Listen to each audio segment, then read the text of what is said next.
तो आगे के थे वो जैसे ही एंट्री किए दीपू बाद गेट खुला था, ये इधर से फ्रंट का गेट है, तो गेट खुला था, वो दीपू करते यहाँ आए तो यहाँ पर वो सुसाइड हो चुका था। सुसाइड था या मर्डर केस था वो हमें मालूम नहीं इस चीज़ का, लेकिन फ़ोटो को देखकर तो लगता है कि ये मर्डर केस है। और लड़की ने धमकी भी दी थी कि मैं आपको बॉयफ्रेंड ला रही हूँ और मैं आपको मरवा दूंगी अगर मेरे को तो ऐसा हुआ तो। गेट खुला हो तो हमें नहीं पता वो कब भागे, क्या किस टाइम ये कांड हुआ, हमें कुछ मिला नहीं।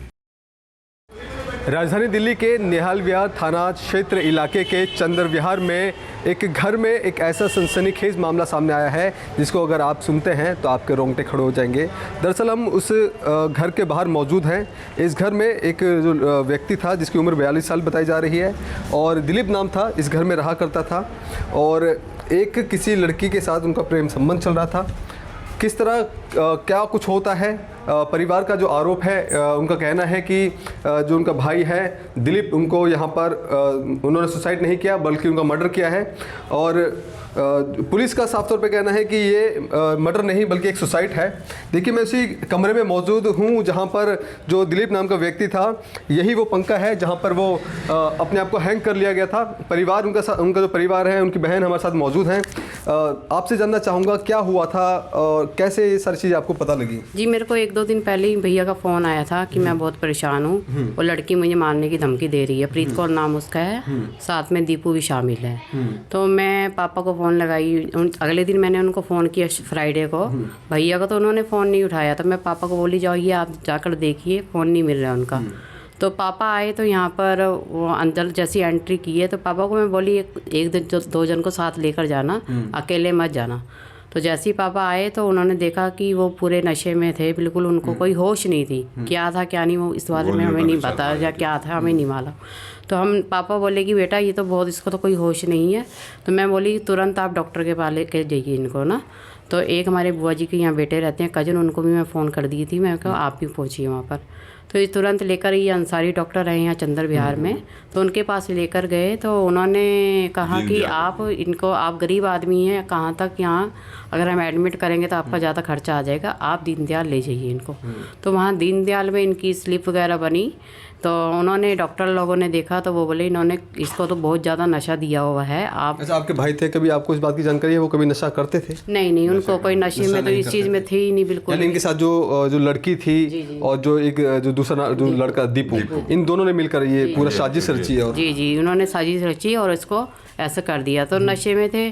फिर मैंने इनको कहा था ये दीनदयाल लेकर गए तो डॉक्टर साहब ने बोला आप इनको घर ले जाइए सरदार जी, या ये ठीक हो जाएंगे, इनको होश आ जाएगी तो ठीक हो जाएंगे। तो ये पापा लोग घर पर आ गए और जो 2 जन और साथ में थे वो भी यहीं आए इसी घर में। तो फिर इसके बाद थोड़ा वो, उनको तो कोई होश नहीं थी जो भैया थे। तो पापा बोले कि बेटा आप कैसे करना चाहिए। मैं बोली पापा आप इनके साथ रहो क्योंकि इनकी जान को खतरा है, क्योंकि मेरे को 1-2 दिन पहले भी इन्होंने बता दिया था कि बहन तू आ कुछ देख। मैं बोली मैं रायपुर छत्तीसगढ़ से हूँ तो भाई इतनी दूर से मैं इतनी जल्दी नहीं आ सकती, कोई बात नहीं मैं आऊँगी।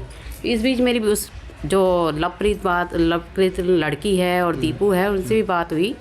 तो जैसे ही मैंने पापा को भैया को लेकर भेजा हॉस्पिटल तो उन लोगों का मेरे पास फ़ोन आया कि ऐसे ऐसे है, मैं उनके घर के बाहर खड़ी हूँ। तो मैं बोली, मैंने उनको भी घुमा दिया कि वो तो दीनदयाल हैं, आपके नाम FIR हो गई है। तो बोले अच्छा, तो हम तो दीपू के घर पे हैं। लेकिन पापा और दीपू तो इस टाइम घर पर आ गए थे ना, उन्होंने उस टाइम भी झूठ बोल दिया हमें। तो उसके बाद पापा बोले बेटा कैसे करना चाहिए। मैं बोली नहीं आप पापा यहीं रहिए, आप रात यहीं रहना और फिर सुबह जाना जैसे भी होगा देखते हैं।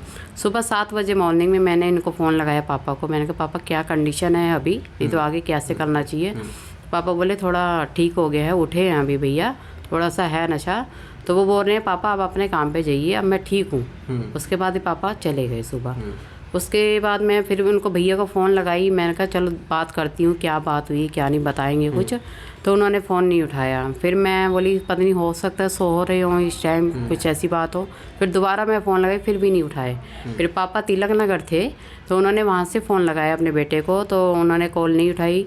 फिर पापा बोले बेटा मेरी भी कॉल नहीं उठा रहा। मैं पापा को बोली नहीं पापा आप तुरंत काम छोड़ कर जाइए, उनको देखिए क्या बात है वहाँ पर। जैसे ही पापा चंद्र विहार में एंट्री किए तो आगे हमारे रिलेटिव हैं वो भी मिल गए, क्योंकि एक दिन पहले वो भी साथ ही थे। तो उन्होंने कहा मामा जी क्या बात हो गई है, तो पापा ने आगे से कहा कि ऐसे से वो मेरे बेटा फ़ोन नहीं उठा रहा है, पता नहीं बहन का फ़ोन नहीं उठा रहा है, क्या बात है। तो वो बोले हमारे बुजुर्ग पिता हैं, उनसे बेचारा से चला फिरा नहीं इतना जाता है। तो वो धीरे धीरे थे, वो आगे थे, थोड़ा सा 5-10 मिनट का ही वो था। तो आगे के थे वो, जैसे ही एंट्री किए दीपू बाद गेट खुला था, ये इधर से फ्रंट का गेट है, तो गेट खुला था, वो दीपू करते यहाँ आए तो यहाँ पर वो सुसाइड हो चुका था। सुसाइड था या मर्डर केस था वो हमें मालूम नहीं इस चीज़ का, लेकिन 2 साइड ओपन है, दोनों साइड से गेट खुला हुआ था। लेकिन फ़ोटो को देखकर तो लगता है कि ये मर्डर केस है, और लड़की ने धमकी भी दी थी कि मैं आपको बॉयफ्रेंड ला रही हूँ और मैं आपको मरवा दूँगी अगर मेरे को तो ऐसा हुआ तो, और जो आपका पैसा है मैं आपको देकर जाऊँगी।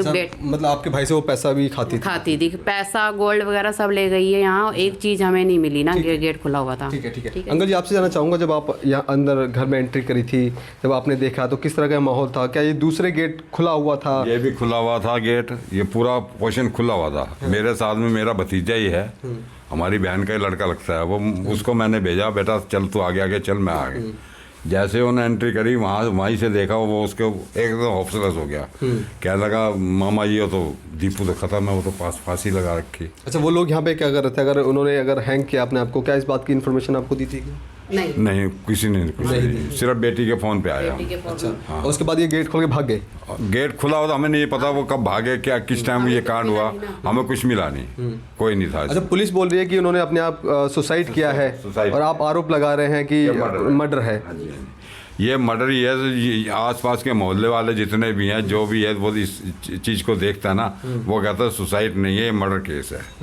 मोहल्ले वाले कहते भी हैं कि इस मकान में एक लड़की। आपको ऐसा क्यों लगता है कि वो मर्डर है?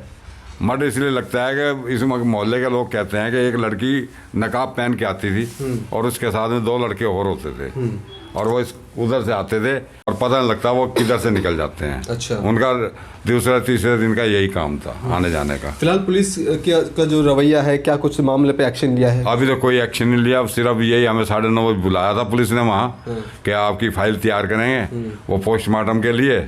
उसमें मैंने नाम वगैरह प्रीत का लिखवा दिया था, सब चीज़ लिखवाने के बाद उन्होंने फाइल तैयार करी।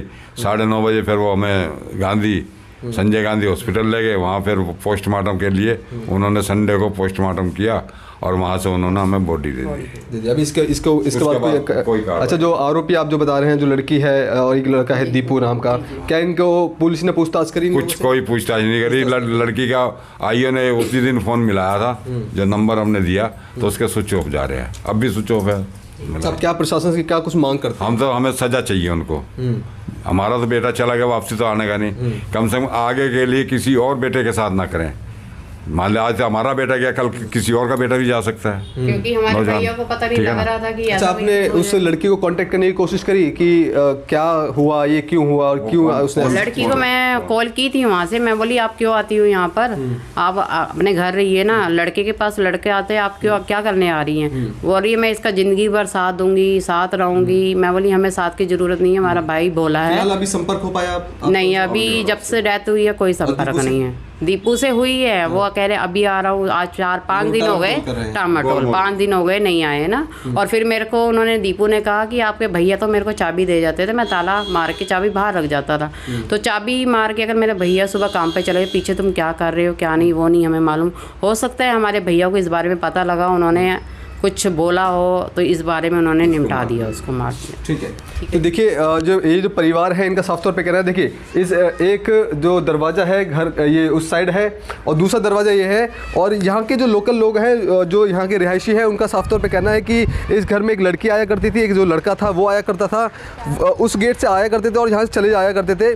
जिस दौरान जिस व्यक्ति की जो यहाँ पे जो हत्या की गई है, उस दौरान भी जब ये इनके जो पिताजी है वो यहाँ पे आते, ये गेट उनको खुला हुआ मिला। हालांकि जो पुलिस है वो लीपापोती कर रही है, मामले को लगभग 1 हफ्ते का होने वाला है, और फिलहाल जो लड़की आरोपी है और जो लड़का था दीपू, वो दोनों अभी तक फरार है, पुलिस के पकड़ से बाहर है। लेकिन बावजूद पुलिस ने अभी तक कोई एक्शन नहीं लिया, केवल पुलिस इस पीड़ित परिवार को गुमराह कर रही है, कोई रिपोर्ट नहीं दर्ज की गई और अभी तक वो जो लोग हैं वो फरार घूम रहे हैं। अब ऐसे में इन परिवार का साफ तौर पे कहना है कि इनका जो बेटा था उनको इंसाफ मिले और जो आरोपी थे उनके खिलाफ खिलाफ सख्त एक्शन होना चाहिए। अब ऐसे में दिल्ली पुलिस क्या वाकई आंख खोल के देखेगी कि इस तरह के मामले हो जाते हैं उनके थाने इलाके में, लेकिन बावजूद कोई एक्शन नहीं लिया जाता। दिल्ली पुलिस भी सवालिया निशाने के घेरे में है। हालांकि 1 हफ्ता होने वाला है और जिन पर जो पीड़ित परिवार है जो आरोप लगा रहा है, हालांकि वो अभी तक पुलिस की गिरफ्त से बाहर क्यों है, पुलिस हालांकि उनको अभी तक क्यों पूछताछ के लिए बुला नहीं पाई है।